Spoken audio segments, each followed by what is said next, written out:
بسم الله الرحمن الرحیم. ګرانو قدرمنو کلیوالو السلام علیکم. نن چې مونږ د چمکني ټي وي په وساتت سره تاسو ته مخاطب یو. ټول ته چې څنګه پته ده د کرونا وایرس عالمي وبا چې کومه ده دا راخوره شوې ده.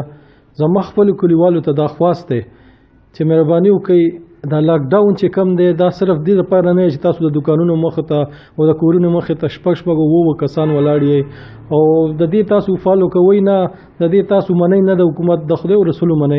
لکه دا مونږ د پر ډیره اهم ده. خدا نه خواسته که یو کیس هم زموږ په کلی کې مثبت شو نو دا ډیره مونږ د پر د افسوس خبره وي او خدا نه خواسته تاسو ته د دې د رغه پته نشته که د دې مرګونه تاسو وګورئ نو نږدې راته څوک نه پرېږدي نه دی په جنازه کې څوک وي نه دی په رغه کې څوک وي. مهرباني وکړئ دا لږ شانتې د حکومت ومنئ.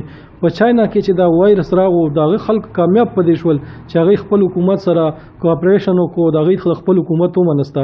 مونږ هم پکار دی چې د خپل حکومت سره مرسته وکړو. کورونو کې کښېنئ یو بل سره ملاویږئ ما غاړې ملاول لاسونه ملاول د دې نه لږ اجتناب وکړئ. مهرباني وکړئ په کور کې کښېنئ او دا ملاوېدل چې څومره کم کولی شئ. لاسونه بالکل مو ملاوئ غاړې بالکل مو ملاوئ او یو بل سره د لاسونه چې کور ته لاړ شئ خامخا لاسونه وینځئ په صابون باندې یو 20 سیکنډ 25 سیکنډ دا لاسونه خامخا وینځئ. ستاسو به ډېره مهرباني وي. د ځان خیال وساتئ د ملک خیال وساتئ د خپلو بچو خیال وساتئ. که تاسو باندې چېرته خدا نه خواسته دغه وبا راغه نو بیا به مونږ څه کوو زموږ بچي به څه کوي زموږ کور به څه کوي. ډېره مهرباني زما دا ریکویسټ دی چې تاسو دا سیزونه چې کم مونږ ته حکومت وایي انسټرکشن یې راکړي دي هغه فالو کوئ او کور کې کښېنئ. 1000 نه زموږ کیسونه سیوا شول. که دا نور زیات شو نو مونږ به څه کوو زموږ خو هغه عمره ریسورسز هم نشته دی. نو مهرباني وکړئ احتیاط وکړئ او کور کې کښېنئ.